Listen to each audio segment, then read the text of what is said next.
సంఘం రాష్ట్ర ప్రధాన కార్యదర్శి.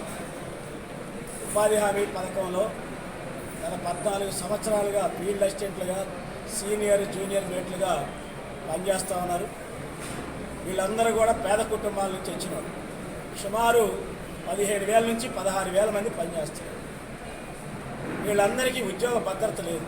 ప్రభుత్వాలు మారినప్పుడల్లా కనీసం 4,000 మంది తగ్గకుండా ఉద్యోగాల నుంచి బయటకు గెంటేయబడతా ఉన్నారు. రాజకీయ కక్ష సాధింపు.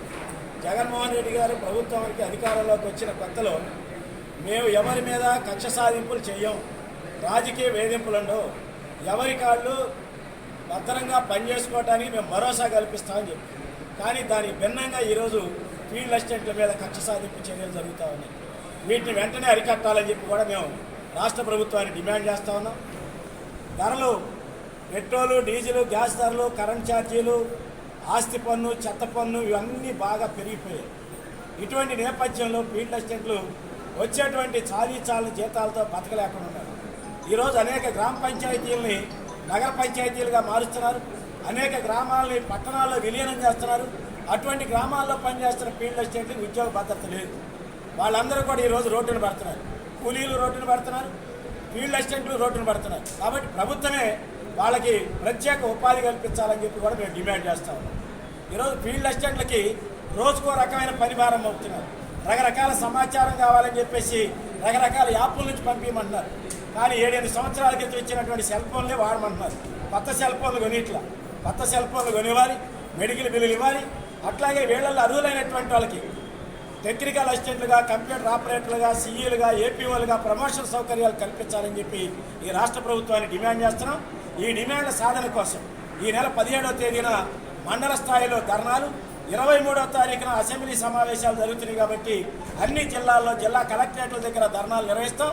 అప్పటికి కూడా ప్రభుత్వం సానుకూలంగా స్పందించకపోతే రాబోయే రోజుల్లో మొత్తం ఫీల్డ్ అసిస్టెంట్లని, జూనియర్ మేట్లు, సీనియర్ మేట్లని కూడగట్టి కూలీల సహకారంతో పెద్ద ఎత్తున ఆందోళన పోరాటాలు ఉధృతం చేస్తామని చెప్పేసి రాష్ట్ర ప్రభుత్వాన్ని హెచ్చరిస్తాం.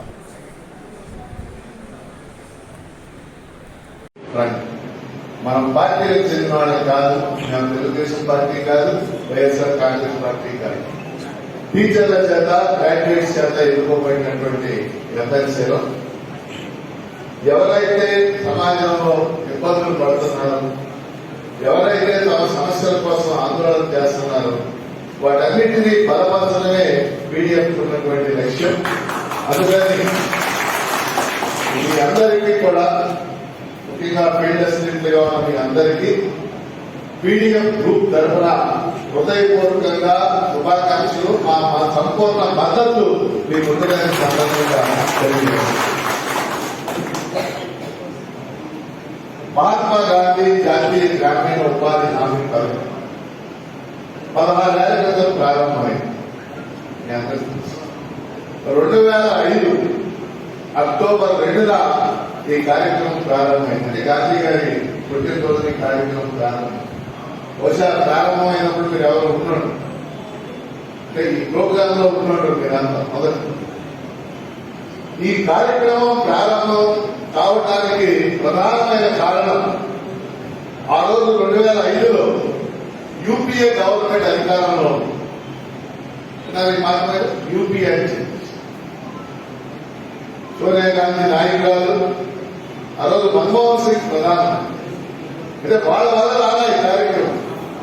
ఆ రోజు యూపీఏ 1 ప్రభుత్వం వామపక్షాల మద్దతు మీద ఆధారపడింది. సిపిఐ, సిపిఎం ఈ పార్టీల మద్దతు మీద. వామపక్షాలు ఒకటే చెప్పినాయి, గ్రామీణ ప్రాంతాలలో పేదవాళ్ళ పరిస్థితి చాలా దారుణంగా ఉంది, వీళ్ళ కనీస ఉపాధి మనం కల్పించాలి, కనీసం 100 రోజుల ఉపాధి మనం కల్పించాలి, దానికి మనం చట్టం చేయాలి అని చెప్పేసి ఆ రోజు వామపక్షాలు ఒత్తిడి తేవడం వల్లనే ఈ రోజు జాతీయ గ్రామీణ ఉపాధి హామీ చట్టం ఉంది అనేది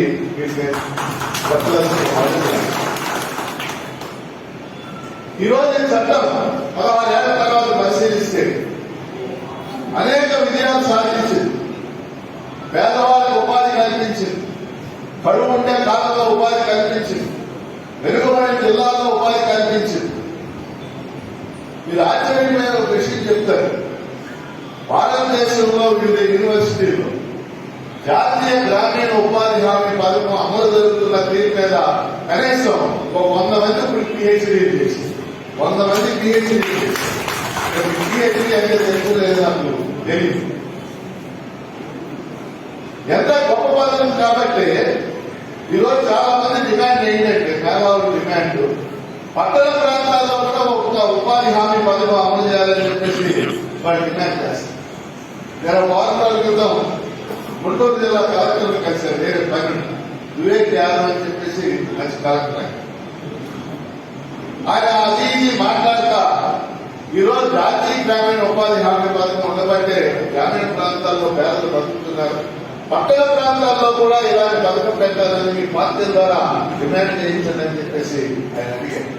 అంటే జాతీయ గ్రామీణ ఉపాధి పథకం యొక్క గొప్పదనాన్ని అలాంటి మాటలు మనకు తెలియజేస్తాము.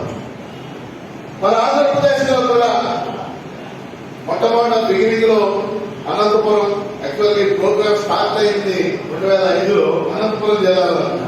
అనంతపురం ఉన్నారు అప్పట్లో ఈ ప్రోగ్రామ్ అనంతపురంలో స్టార్ట్ అయింది, విజయనగరంలో స్టార్ట్ అయింది. కానీ ఈరోజు అన్ని జిల్లాల్లో కూడా ఈ కార్యక్రమం అమలు జరుగుతుంది. ప్రభుత్వం గర్వంగా ప్రకటిస్తా ఉంది. మంత్రి గారు పెద్దిరెడ్డి రామచంద్రారెడ్డి గర్వంగా ప్రకటిస్తున్నాడు. ఏమని ఆంధ్రప్రదేశ్ లో జాతీయ గ్రామీణ ఉపాధి హామీ పథకం అమలు తీరుకి సంబంధించి కేంద్ర ప్రభుత్వం అనేక అవార్డులు ఇచ్చిందని చెప్పేసి. ఎవరు పనిచేస్తే వచ్చిన ఈ అవార్డులన్నీ కూడా మీరంతా పనిచేస్తేనే కదా. అందుకని జాతీయ గ్రామీణ ఉపాధి హామీ పథకం అమలులో క్షేత్రస్థాయిలో 5 అధికారులు ఉంటారు, మంత్రి గారు ఉంటారు, ఇతరులు ఐఏఎస్ ఆఫీసర్లు ఉంటారు. కానీ క్షేత్రస్థాయిలో ఈ కార్యక్రమం విజయవంతం కావడం అనేది ఫీల్డ్ అసిస్టెంట్స్, సీనియర్ మెడిట్స్, జూనియర్ మెడిట్స్ మీద ఆధారపడి ఉంటుందని చెప్పి కూడా ఈ సందర్భంగా నేను తెలియజేస్తా ఉన్నా. అంతే కదా, మంత్రి గారు ఉంటాడు. ఇప్పుడు మన మంత్రి గారు పెద్దిరెడ్డి రామచంద్రారెడ్డి, ఆయన కింద ప్రిన్సిపల్ సెక్రటరీ ఉంటారు ఐఏఎస్ ఆయన గోపాలకృష్ణ ద్వివేది ఇప్పుడు ఉన్నారు. ఆయన కింద కమిషనర్ గారు ఉంటాడు. ఇప్పుడు కమిషనర్ గారి పేరు మోనా సిస్టర్ గారు. వీళ్ళ అధికారులు వాళ్ళ పర్యవేక్షణ ఉంటుంది. కానీ కింది స్థాయిలో గ్రామ ప్రాంతం స్థాయిలో అడుగున ఈ ప్రోగ్రాం విజయవంతం కావాలంటే ఈ మీద ఆధారపడు అవునా కదా. కాబట్టి ఫీల్డ్ అసిస్టెంట్స్, సీనియర్ మెడిట్స్, జూనియర్ మెడిట్స్ వాళ్ళ రాష్ట్రంలో 13 జిల్లాల్లో సుమారు 14,000-16,000 మంది ఉన్నారు. ఈ రోజు ఈ సదస్సు ముఖ్య లక్ష్యం వాళ్ళకు సంబంధించినటువంటి సమస్యల్ని ప్రభుత్వం దృష్టికి తీసుకెళ్లి వాటిని పరిష్కారం చేయాలి. అలా నాకు అర్థమైనంత వరకు ఒక 5-6 ఇష్యూస్ ని నేను ప్రస్తావన చేస్తాను. తర్వాత మీ సదస్సులో మీరు చేసినటువంటి తీర్మానాన్ని నేను స్టడీ చేసి ప్రభుత్వం దృష్టికి తీసుకెళ్ళడానికి ప్రయత్నం చేస్తాం. రేపు 18వ తారీఖు నుంచి శాసన మండలి సమావేశాలు జరగబోతున్నాయి. అవసరమైతే ఆ సమావేశాల సమయంలో మీ నాయకులు మరి ఉమామహేశ్వరరావు, నరసింహులు, వెంకటేశ్వరులు అందరితో కలిసి ఈ సమస్యల్ని ప్రభుత్వం దృష్టికి తీసుకెళ్తాం. ఇంకా అవసరమైతే శాసన మండలిలో వాయిదా తీర్మానం ద్వారా వాటిని ప్రస్తావన చేస్తామని మీకు తెలియజేస్తాం. ప్రధానంగా 3-4 అంశాలు నాకు అనిపిస్తా ఉన్నాయి. మొదటిది రాజకీయ వేదిక.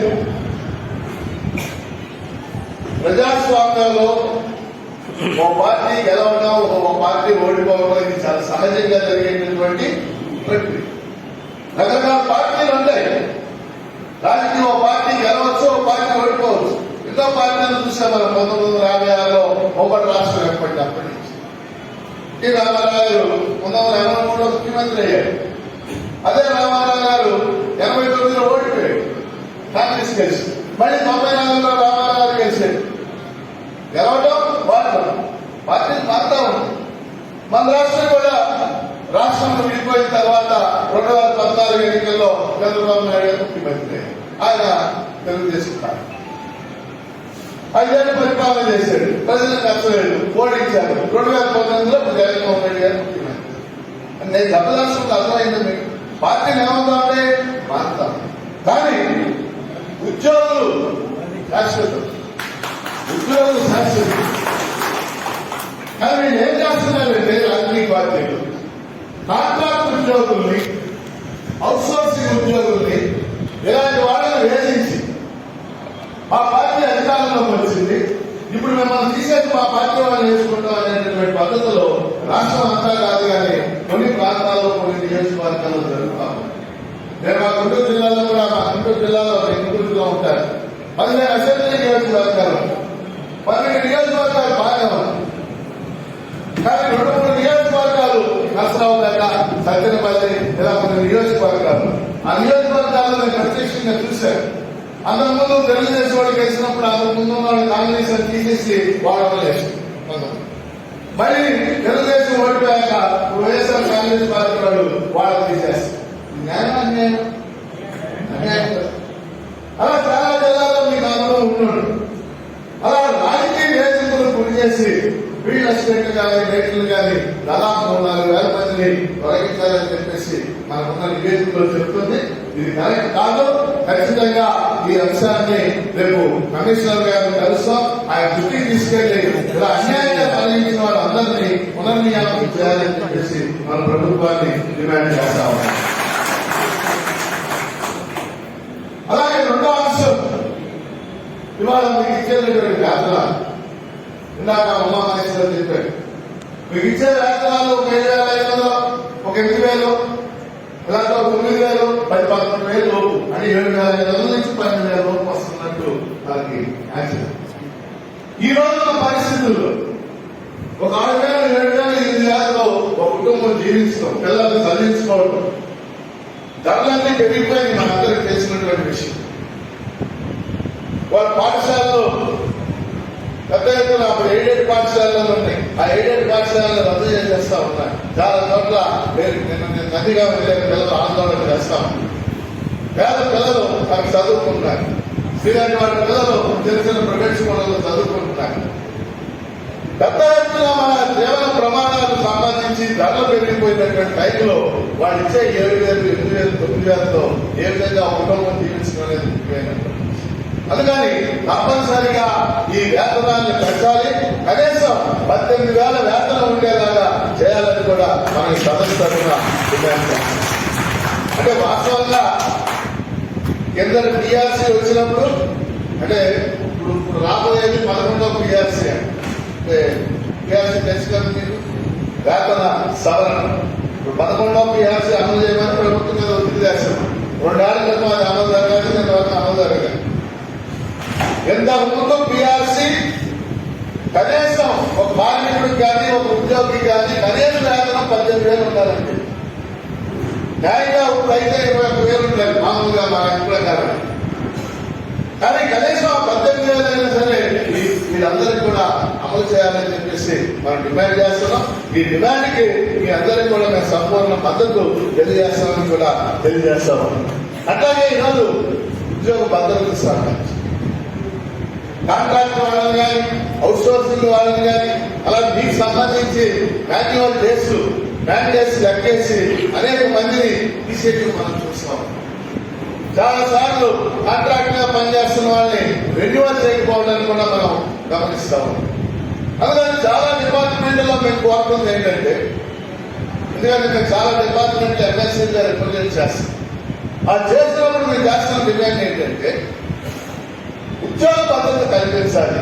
ముఖ్యంగా స్కీమ్స్ లో పనిచేస్తున్నాం. ఇప్పుడు మాకు విద్యాశాఖలో సమగ్ర శిక్ష అంటే సర్వశిక్ష అభియాన్ విధానం కదా. సర్వశిక్ష అభియాన్లో దాదాపు అన్ని రకాల ఉద్యోగాల్లో 16,000 మంది ఈరోజు అక్కడ కాంట్రాక్ట్ అవుట్సోర్సింగ్ సిబ్బందిగా పనిచేస్తారు.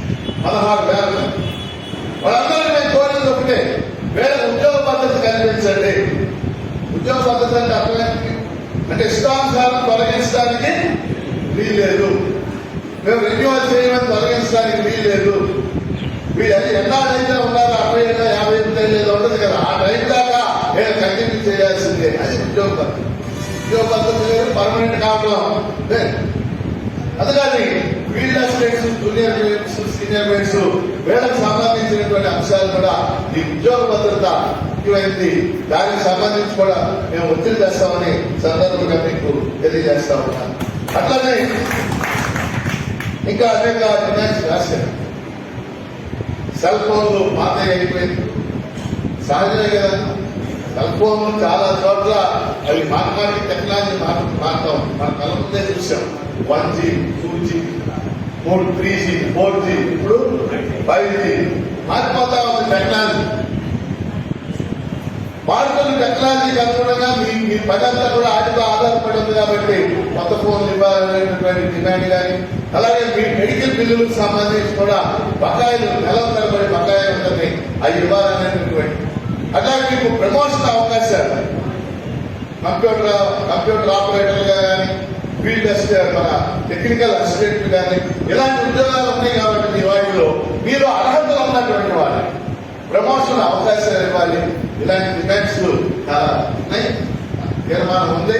ఖచ్చితంగా ఈ డిమాండ్స్ అన్ని ప్రధానంగా 3. ఒకటి రాజకీయ వేదికల వేతనాలు పెంచడం, ఉద్యోగ భద్రత కల్పించడం. వీటితో పాటు ఇతర డిమాండ్స్ ఏవైతే ఉన్నాయో వాటన్నిటినీ కూడా మీరు ఈరోజు చర్చించండి సదస్సులో, వాటి తీర్మానాన్ని ఆమోదించండి. తప్పనిసరిగా మేము ఎమ్మెల్సీలుగా 5 ఎమ్మెల్సీలకు కూడా మీకు సంపూర్ణ మద్దతుగా ఉంటాం. మీరు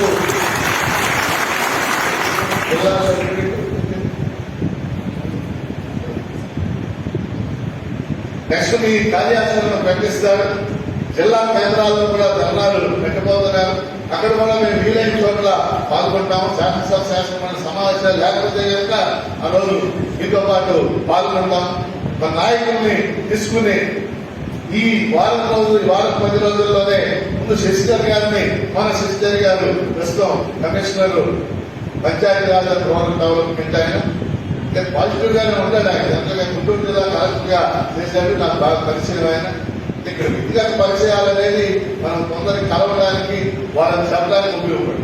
కానీ అనేక నిర్ణయాలు ప్రభుత్వంతో ముడిపడి, మంత్రులతో ముడిపడి, ముఖ్యమంత్రి నిర్ణయాలతో ముడిపడి. అందుకని ఈ ప్రభుత్వం జాతీయ గ్రామీణ ఉపాధి హామీ పథకాన్ని జగన్మోహన్ రెడ్డి గారి ప్రభుత్వం గొప్పగా చెబుతుంది. అనేక వాటికి ఈ పథకాన్ని లింక్ చేస్తున్నారు. రైతు భరోసా కేంద్రాల నిర్మాణానికి అన్నింటికి కూడా లింక్ చేస్తున్నారు. మీ అందరికీ తెలిసిన విషయం. ప్రభుత్వం ప్రెస్టేజ్గా భావించి నిర్మిస్తున్నటువంటి రైతు భరోసా కేంద్రాలు, వైఎస్ఆర్ క్లినిక్స్, లేకపోతే డిజిటల్ లైబ్రరీస్ అది గ్రామీణ ప్రాంతాల్లో పెట్టబోతున్నారు. వాటన్నిటికీ జాతీయ గ్రామీణ ఉపాధి హామీ పథకాన్ని లింక్ చేస్తా ఉన్నారు, మనందరికీ తెలిసినటువంటి విషయం. అంతేకాదు ఇప్పుడు ఇళ్ల నిర్మాణం జరుగుతుంది కదా, ఆ ఇళ్ల నిర్మాణాన్ని కూడా ఈ జాతీయ గ్రామీణ ఉపాధి హామీ పథకం లింక్ చేస్తా ఉన్నారు.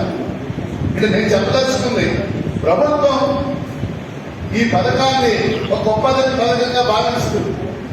అవార్డులు వస్తున్నాయని ప్రకటించుకుంటారు, సంతోషం, మనకి ఇబ్బంది ఏం లేదు. పథకం బాగా నడవాలనేదే మన ఉద్దేశం. పేదవాళ్ళకి న్యాయం జరగాలనేదే మన ఉద్దేశం. గ్రామీణ పేదలకి ఆహారం అందాలనేదే మన ఉద్దేశం.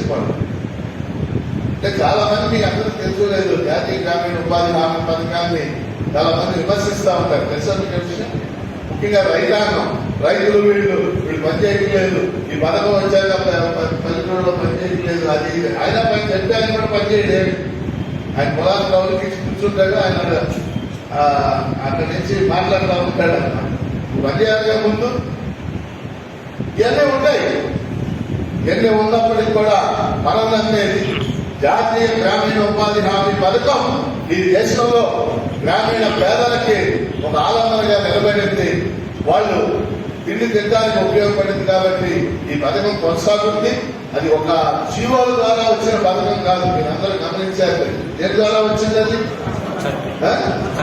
చట్టం. ఇది చట్టం. అది పోవాలి అంటే మరి పార్లమెంట్ ఆ చట్టాన్ని రద్దు చేస్తేనే సాధ్యం. అందుకని ఇంత గొప్ప పథకంలో మీరు పనిచేస్తున్నారు కాబట్టి మీరు కూడా ప్రజలతో సన్నిహిత సంబంధాలు పెట్టుకోవాలి, ప్రజల గురించి ఆలోచించాలి. ఈ పథకం ద్వారా మనం మన జీతాలు ఖర్చాలు వీటి కోసం డిమాండ్ చేస్తూనే న్యాయంగా ప్రజలకు అందాల్సిన న్యాయం ప్రజలకు అందే విధంగా ఆలోచన, ఆ విధంగా మన యాటిట్యూడ్ కూడా ఉండాలని మీకు తెలియజేస్తూ, ఖచ్చితంగా మా పీడీఎఫ్ ఎమ్మెల్సీ 5 తరఫున కూడా నేను మీకు సంపూర్ణ మద్దతు ప్రకటిస్తూ మీ డిమాండ్స్ ని ప్రభుత్వం ముందుకు తీసుకెళ్ళడానికి మా వంతు సహకారాన్ని, మా వంతు కృషిని అందిస్తామని చెప్పేసి తెలియజేస్తూ సార్.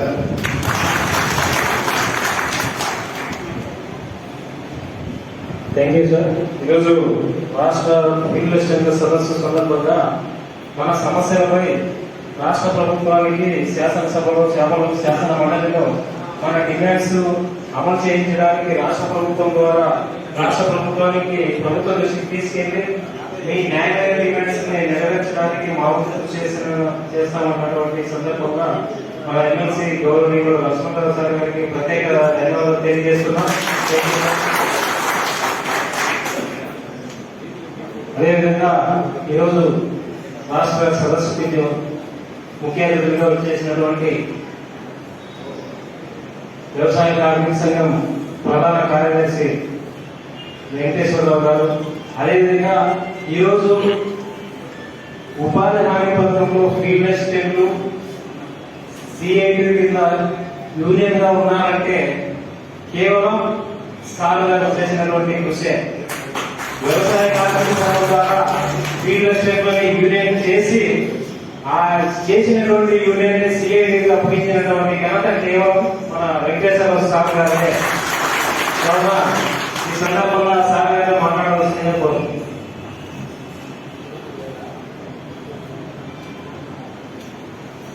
సభాధ్యక్షులు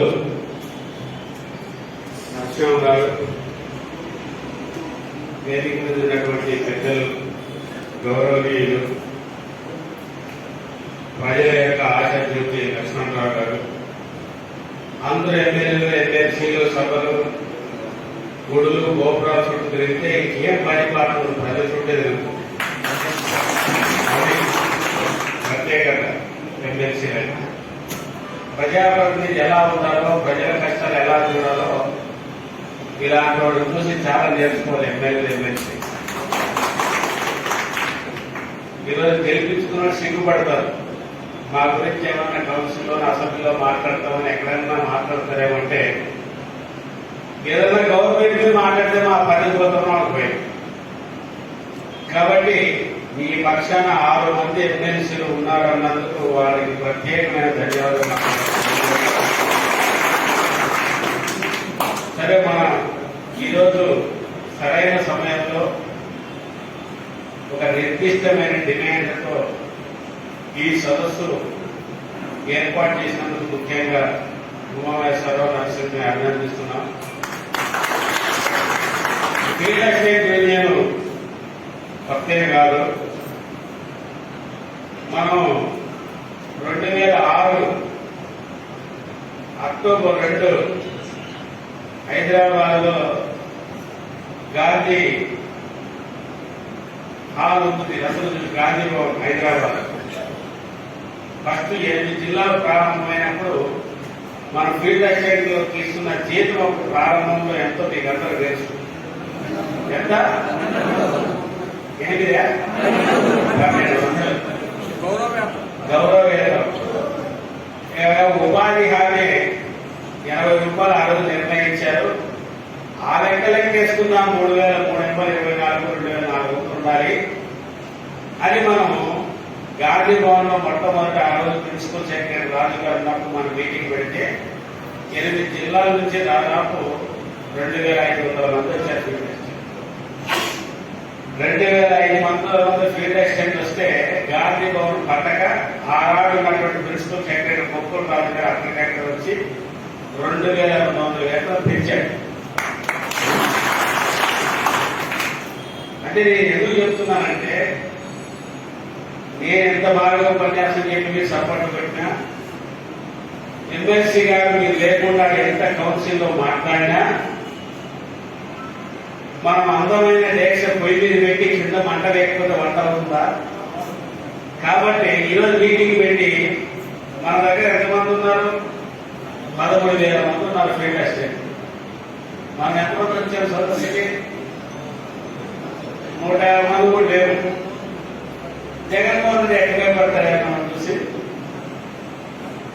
ఎవరైనా భయపడాలంటే 13,000 మందిలో 13 తీసేసి పక్కన కనీసం ఒక 2-3 వేల మంది విజయవాడకు వచ్చి, అయ్యా జగన్ గారు మా సమస్యలు పరిష్కరిస్తావా, 2024 ఇంటికి పంపమంటావా? ఈ భయం పెట్టుకోకుండా మనము ఎంత భయపడతారు? మన గతంలో ఫీల్డ్ అసిస్టెంట్ సెలవు పిలిపిస్తే తక్కువలో తక్కువ 2,000 వచ్చేవాడు, ఎక్కువ అంటే సుందర విజ్ఞాన కేంద్రం ముందు పెడితే 6,000 మంది వచ్చారు. అట్లా డిమాండ్ సాధించుకుంటూ అప్పుడు 4,500 పేర్లు తెలుసుకున్నాం. ఈరోజు ఉపాధి హామీలో ప్రారంభంలో 80 రూపాయలు, ఈరోజు 3 రెట్లు 8,324 245 రూపాయలు కూలీ వేతనం పెరిగింది. మరి కూలీ వేతనం ప్రకారంగా మనం లెక్క చూసుకున్నా 4,800 అంటే 4,000 లెక్కేసుకో. ఆ రకంగా వేతనం ఇవ్వాలన్నా కనీసం 12,000-13,000 ఏ షరతు లేకుండా ఏ డిమాండ్ లేకుండా మనకు వేతనం ఇవ్వాలి. ఈరోజు ఉపాధి హామీ ఫీల్డ్ అసిస్టెంట్ మ్యాండేట్స్ పెట్టి ఇన్ని పరిధినాలంటే నీ ఉద్యోగం ఉందా లేకపోలేదు. అక్కడ కలెక్టర్కి ఎందుకు పరిధినాలు లేవు, ముఖ్యమంత్రికి ఎందుకు పరిధినాలు పెట్టు, మంత్రులకి ఎందుకు పరిధినాలు పెట్టు, అంతెందుకు నీ ఎంపీఓ పరిధినాలు ఉన్నాయా అంటే పరిధినాల ఆధారంగా మ్యాండేట్స్ ఆధారంగా పెడుతున్నారే. ఉపాధి హామీ పని ఈరోజు వర్షాకాలంలో పనులు పిలిస్తే కూలీలు వస్తాడా, ఇంటికి వెళ్ళి దండం పెట్టినారా, ఎట్లా పరిధినాలు మ్యాండేట్స్ ఎప్పుడు సార్? నువ్వు మ్యాండేట్ ఆధారంగా వేతనం నిర్ణయిస్తే ఇది సాధ్యమయ్యే పనేనా? అంటే ఉద్దేశం అంటే బొమ్మనకుండా పొయ్యి పెడతా ఉంటారు కదా, ఇట్లా బొమ్మనకుండా పొయ్యి పెడితే ఇప్పుడు ఎట్లుందంటే మంత్రులు ఎమ్మెల్యేలంతా వచ్చిన చోట ఇప్పుడు ఉపాధి హామీ అనేది అన్ని రంగాలతో పోల్చుకుంటే ప్రభుత్వం దగ్గర ఖజానాలో ఖాళీ అని ఇది ఒకటి ఉంది, బెల్లం ఉన్నట్టు. ఈ రంగాలంతా ఏదో ఉపాధి పడింది కదా, ఉపాధి పడింది కదా. ఆ రామచంద్ర రెడ్డి మంత్రి దగ్గరికి వెళ్తారు, పెద్ద చదువుకున్నాడు. సరే అదేదో ఉపాధి హామీ ఉందంటే కదా, దాంట్లో ఏదో ఉద్యోగాలు ఉందంటే దాంట్లో ఏది దాంట్లో ఉద్యోగం అంటే ఉపాధి హామీలో ఫీల్డ్ అసిస్టెంట్ ఒక పాత్ర కూడా తెలియని వాడిని ఉద్యోగం కోరుతున్నాడు. అందుకని ఏం చేస్తున్నారంటే నీతి నిజాయితీ కలిగినటువంటి ఫీల్డ్ అసిస్టెంట్, చిత్తశుద్ధితో కలిగినటువంటి ఫీల్డ్ అసిస్టెంట్, ఉపాధి కూలీలు చాలా చోట్ల పోరాడినటువంటి ఫీల్డ్ అసిస్టెంట్ కూడా ఖర్చు సాధింపుతో తీసేస్తుంది. ఇదేం పద్ధతి? నేను నెల్లూరు జిల్లాలో ఒక మండలానికి వెళ్తే ఎంపీ వద్ద వాదోపాదాలు జరుగుతున్నాయని ఆయన ఎందుకు తీసేశాడు సార్? మీకు తెలియదు ఏముంది సార్? తెలియదు ఏముందంటే ఆయన ఏం చదువుకున్నాడని ఎక్కడ సార్ లెటర్ చదవమంటే వీడియో చూసి సార్ ఇందులో నాకు క్లారిటీగా అర్థం కాలేదు సార్ మీరు చూడండి అన్నాడు. ఆ ఫీల్డ్ అసిస్టెంట్ తీసుకొని తగ్గ చదివాడు. ఏమిటంటే ఫీల్డ్ అసిస్టెంట్ ఎంఏ చదివాడు, ఎండిఓ డిగ్రీ చదివాడు. ఎంఏ డిగ్రీ చేసిన వాళ్ళు రాష్ట్రంలో 1000 మంది పైగా ఉన్నారు ఫీల్డ్ అసిస్టెంట్. మరి ఇక్కడ కూడా ఉన్నారు ఎంఏ చేసేవాళ్ళు, చేయొచ్చు ఇక్కడే. ఇరువురు వ్యక్తి ఎంఏ చదివారా వాళ్ళు బయలుదేరాలి. ఒకవేళ మీరు ఫీల్డ్ అసిస్టెంట్ ఎంఏ చదివారు, బయట చదివాడు ఉన్నారు డిగ్రీ బీటెక్ చదివారు. ఈ రోజు నిరుద్యోగము, పేదరికము, ఉపాధి లేక ఇంత కష్టాల్లో ఈ ఉపాధి హామీని తీసుకెళ్తుంటే ఉపాధి హామీ ఫీల్డ్ అసిస్టెంట్ మీద అవినీతి అక్రమాలు పేరు మంత్రులు మంత్రిగా ఇప్పుడు ఆయన పేరేంటి, స్పీకర్ పేరు సీతారాం, తమిళ సీతారాం. వాళ్ళ ఆవిడ ఫోన్లో మీరు విన్నారా? అదేదో పోస్ట్ ఉందంటే కదా ఫీల్డ్ అసిస్టెంట్ తీసేసి మామూలు పెట్టాడు. అమ్మని ఫీల్డ్ అసిస్టెంట్ అనమాట అవన్నీ నాకు ఏ పోతుంది మామూలు పెట్టాడు. వాళ్ళు కోర్టుకి వెళ్ళారు, కోర్టులో వాళ్ళకి ఉత్తమాలు రాష్ట్రంలో జరిగినట్టు ఉత్తరాంధ్ర జిల్లాలో జరిగినటువంటి అవార్డుల్లో ఉత్తమ అవార్డు వచ్చిన ఫీల్డ్ అసిస్టెంట్. అమ్మవారి ఫీల్డ్ అసిస్టెంట్ ఉత్తమ అవార్డు వచ్చిందంటే నాకు ఏ అవార్డు నాకు సంబంధంలో మామూలు పెట్టండి. ఏమి దానికి మన ఫీల్డ్ అసిస్టెంట్ కూడా రావాలి జగన్, కావాలి జగన్, కావాలి జగన్, కావాలి జగన్ మన అభ్యర్థన లేదు తెచ్చుకో. తెలుగుదేశం గవర్నమెంట్ ఎక్కడ మ్యాండేట్ పెట్టి దాదాపు 4,000 మందిని తీసేసింది. పెద్ద ఎత్తున పోరాడి మనం ఆపేస్తుంది. ఈ గవర్నమెంట్ వచ్చి మా వాళ్ళు రావాలి, నీ దగ్గర ఉద్యోగ పద్ధతి అయ్యా. ఒకవేళ నిజంగా పెట్టుకుంటే అందరికి పెట్టు, కలెక్టర్ నుంచి ఫీల్డ్ అసిస్టెంట్ వరకు పెట్టు, కలెక్టర్ కూడా తీసేయి, నీకున్న పెట్టుకో. అంటే ఫీల్డ్ అసిస్టెంట్ అంటే పరిమాణం ఎదవలగా, వీళ్ళేం పోరాడలగా, వీళ్ళ చైతన్యంతో లేవగా. నేను కోరేది ఏమంటే నిజంగా ఈ రాష్ట్రంలో ఏ ఉద్యోగం చూసినా, ఎవరిని చూసినా ఫీల్డ్ అసిస్టెంట్ ఉన్నంత పట్టు, ఫీల్డ్ అసిస్టెంట్ లో ఉన్నంత యువత, ఫీల్డ్ అసిస్టెంట్ ఉన్నంత చదువు ఏ తరగతిలో లేదు. కానీ మనలో ఉండేది ఒకే ఒకటి అనైక్యత. ఈ అనైక్యతకి మన భారతంలో ఐక్యతగా మనం కలగలిగితే 13,000 మంది ఫీల్డ్ అసిస్టెంట్ కనీసం 5,000 మంది ఐక్యంగా మనం ఒక జెండా కిందకు వస్తే మన యూనియన్ ఒకటి నిలబడగలిగితే జగన్ గారు వాళ్ళ పాత ప్రభుత్వం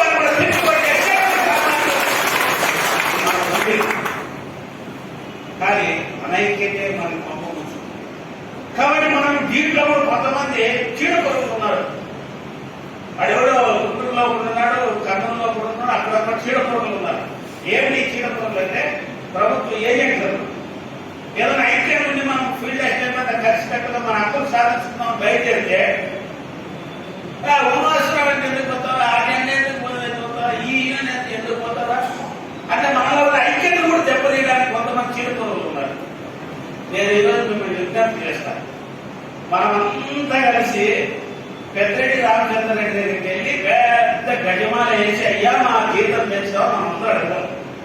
సుప్రీంకోర్టు తీర్పు ప్రకారంగా మన జీతం పెంచి మన ఉద్యోగ భద్రత కల్పిస్తే పాలాభిషేకం చేద్దాం, మాకేం అభ్యంతరం లేదు. చేస్తారా? వేడుక చేసే ప్రశ్నే లేదు. మరి ఇటువంటి చేయనప్పుడు మన పోరాటం తప్ప ఇంకో మార్గం మన చేతిలో ఏమైనా ఉందా? లేదు. పోరాటం తప్ప మార్గం లేదు. పోరాటమే మన విజయానికి ఉన్నటువంటి కేవలం మార్గం. ఆయుధం ఒక్కటే. ఉన్న ఆయుధాన్ని కూడా మనం వదిలేసుకుంటే ఎంత ఈ ప్రభుత్వం మన సమస్యను పరిష్కారం చేస్తుంది. ఈరోజు అనేక రకాల సోషల్ ఆడిట్ లో లాస్ట్కి చాలా చోట్ల ఎండిఓ ఆఫీస్ దగ్గర జెడ్పీటీసీకి ఎంపీపీకి వాటాలు ఇవ్వకపోతే వీడు చాలా ఓవర్ ఉన్నారా, ఆ సోషల్ ఆడిట్ ఎవరికి వచ్చో ముందే చెప్తారు, కొంచెం చూడు అని. సోషల్ ఆడిట్ తోటి అన్ని పక్కన పెట్టి ఫీల్డ్ అసిస్టెంట్ తిన్నాడని వాడికి రాస్తారు. ఏదో 500 తిన్నాడని ఆ కారణంతో తీసేసి వాళ్ళకి కావాల్సిన వాళ్ళు పెట్టుకొని సోషల్ ఆడిట్ లో ఫీల్డ్ అసిస్టెంట్ బలి అవుతాడు, మ్యాండేట్స్ లో ఫీల్డ్ అసిస్టెంట్ బలి అవుతున్నాడు. వేతనం తక్కువ రాకపోతే ఎంత దగ్గర మీ ఫీల్డ్ అసిస్టెంట్ అన్నాడు. వేతనాలు ఇచ్చేది ఎవరే? కేంద్ర ప్రభుత్వం నేరుగా కూలీల అకౌంట్లో పడుతున్నాయి. వేతనాలు రాకపోతే ఫీల్డ్ అసిస్టెంట్. ఆ కూలీలో కూడా కొంతమంది పనికానం కూడా చేతకాలం కూడా మా ఫీల్డ్ అసిస్టెంట్. అయ్యా కేంద్ర ప్రభుత్వము ఇప్పుడు మనకి 74,000 కోట్లు పనిచేసింటే 60,000 కోట్లు విడుదల చేసింది, 14,000 కోట్లు బకాయిలు ఉన్నాయి ఈరోజు దేశంలో. మన రాష్ట్రంలో 370 కోట్లు బకాయిలు ఉన్నాయి. కేంద్ర ప్రభుత్వం రావాల్సిన బకాయిలు కూలీలకు రావాల్సింది. కానీ వీడేం చేస్తున్న రాష్ట్ర ప్రభుత్వం ఉపాధి హామీ యొక్క లక్ష్యం ఏమిటి? మెటీరియల్ వర్క్ కాకుండా కూలీలతో పనిచేయించి పరిసరాలు పెంచగలిగి అదేవిధంగా 2 రకాలు, ఒకటి వ్యవసాయాన్ని అభివృద్ధి చేయాలి, తద్వారా కూలీలు పరిసరాలు దొరకాలి, వలసలు నివారించాలి అన్నటువంటి ఇంత గొప్ప స్కీమ్ ఈరోజు ఏం చేస్తున్నారు? మెటీరియల్ కాంపోనెంట్ నరేంద్ర మోడీ సన్యాసి వచ్చిన తర్వాత 30% కూలీలతో పనిచేసే ఉపాధి హామీని 60% తగ్గించారు. 40% మెటీరియల్. చట్టంలో ఏం చెప్పబడిందంటే ఉపాధి హామీ చట్టం వచ్చింది, కూలీలకు పని లేని సమయంలో ఏదో ఒకటి చూపించి ఉపాధి కల్పించేది ఈ పథకం యొక్క ప్రధాన లక్ష్యం. ఆస్తులు ఎంత కూడా పెట్టాము, ఎన్ని ప్రాజెక్టు కట్టినా వచ్చి చట్టం ముందు పీఠికలను రాసింది ఏమంటే ఉపాధి హామీ ద్వారా వలసపోయే పేదలకి పనులు కల్పించాలి. నువ్వు వాస్తవం కూడా కాదు. కానీ ఈరోజు ఈ పథకాన్ని చేస్తున్నారు ఉపాధి హామీ మెటీరియల్ కోసం ఖర్చు పెట్టారు. గతంలో తెలుగుదేశం ప్రభుత్వం నీరు చెప్పి పేరు మీద దోచేస్తున్నారు. ఈ గంటలు తెలుసుకోవాలి. భలే మనము చిన్నవాడు వాడేమో నీరు చెప్పి పేరు దోచుకుంటే వీళ్ళకి సిమెంట్ రోడ్లు బిల్డింగ్ అంటే కూలీ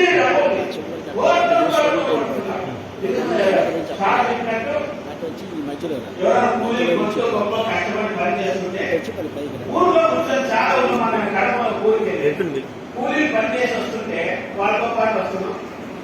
ఆయన కష్టపడి కూర్చొని ఎవరు చేస్తారు సార్ ఈ పని? కూలోడు ఇంట్లో వస్తాడు, 150 తెచ్చుకుంటాడు.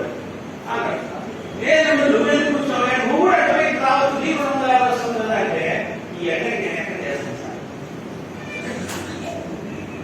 ఈరోజు 1700 నుంచి 1800 మంది మన వేటలో వడదెబ్బ తెచ్చిపోయారు కూలీలు. మన దేశంలో పరిస్థితి ఎట్లుందంటే ఎవరో బౌద్ధ బలాలు వాడు రోజు ఆదాయం 1000 కోట్లు, రోజు ఆదాయం 1000 కోట్లు, 2 కోట్లు కాదు 1000 కోట్లు.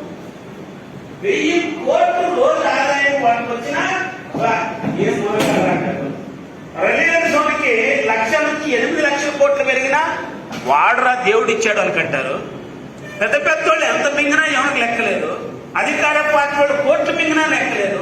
పేదవాడు 250 రూపాయలు తిండి బాబు సొమ్ము తిండి ఫీల్డ్ ఎక్స్టెంట్ ఎక్కడ 1000 రూపాయలు తింటే తిన ఎవరు వెళ్ళిపోతారు. మన వ్యవస్థ ఎక్కడ పేదోడు 2 రూపాయలు తింటే మాత్రం 5 కింద దాకా బాగా తిరిగి 1000 రూపాయలు తింటే ఆ ఊళ్ళో ఉన్న పెద్దలు దానిలో కూర్చోని తట్టుకోలేకపోతున్నారు. నువ్వేం చాలా ఎంతో మాట్లాడుతున్నావు. ఫీల్డ్ ఎస్టేట్ నేను మన అనంతపురం జిల్లాకి వెళ్తే వాళ్ళ ఇంట్లో కొత్త పెళ్లి బండి ఇచ్చారు. ఆ ఊళ్ళో ఏం మాట్లాడుతున్నారు ఫీల్డ్ ఎస్టేట్ అయినాక స్టేట్ బండి ఉన్నాడు. బాబు మన కర్ణంగా అర్థంలో గురించి బండి ఉన్నాడు. కానీ ఎంత ఈర్ష్య, ఎంత దేశం అంటే గ్రామీణ ప్రాంతాల్లో పెద్దందారం ఈ రోజుకి పేదవాళ్ళు, దళితులు, గిరిజనులు, బలహీన వర్గాలు ఎవరైనా డెవలప్ అయ్యి ఏదైనా మంచి బట్టలు వేసుకొని తిరిగి ఫోన్ కొట్టుకుంటే అయిపోయారు. ఉపాధి హామీ మిగతా బండితోనే ఇల్లు కట్టే అడిగి ఒకడు చెప్తున్నాడు ఫీల్డ్ ఎస్టేట్ సార్ ఎక్కువ వాడు బండిలోకి ఎక్కేది అడిగాడు.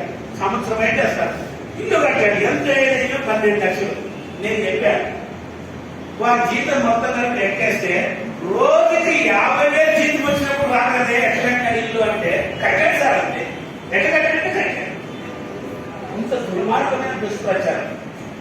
అందుకోసం మనము ఈ వ్యవస్థ ఇంత దుర్మార్గం ఉన్నటువంటి వ్యవస్థ, ఈ ఉపాధి హామీ చట్టమే మనకు లేకపోతే ఈ దేశం యొక్క పరిస్థితి, గ్రామీణ ప్రజల యొక్క పరిస్థితి నాకు దూరంగా ఉండదు. మనం చెప్పారు వ్యవసాయంలో యంత్రాలు వచ్చేసాయి, పరికరాలు లేవు. వరి నాటి నుంచి కోతలు కోసేటప్పుడు అన్ని యంత్రాలే.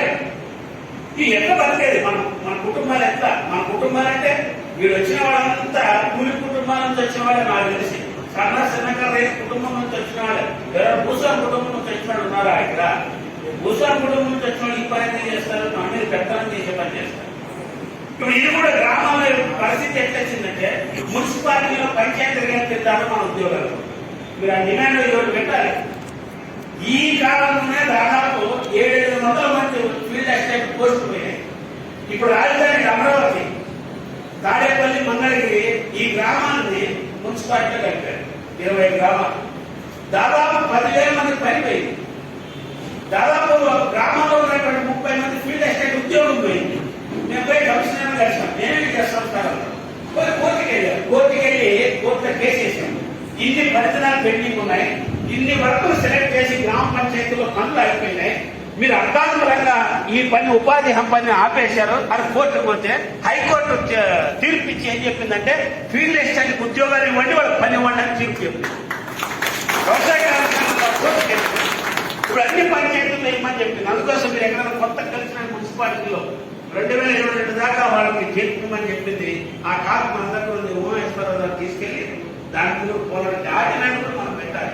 కొత్తగా కలిపినటువంటి మున్సిపాలిటీలో ఉన్నటువంటి ఫీల్డ్ ఎస్టేట్ ఉద్యోగాలు సీనియర్ మేటర్ పెట్టారు. ఫీల్డ్ ఎస్టేట్ సమానం పని చేస్తున్నారు, కానీ వాళ్ళకి ఇచ్చే మాత్రం 300.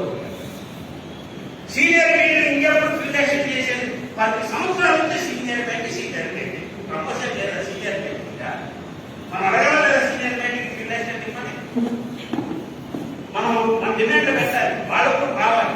కాబట్టి మన సమస్యలన్నింటిపైన నిర్దిష్టమైన డిమాండ్ పైన ఆంధ్ర వ్యవసాయ కార్మిక సంఘం ఫీల్డ్ ఎస్టేట్ యూనియన్ పెట్టి మన రిజిస్ట్రేషన్ నంబర్ కూడా మన యూనియన్ పేరు కూడా గమ్స్ అని పేరు పెట్టేవారు.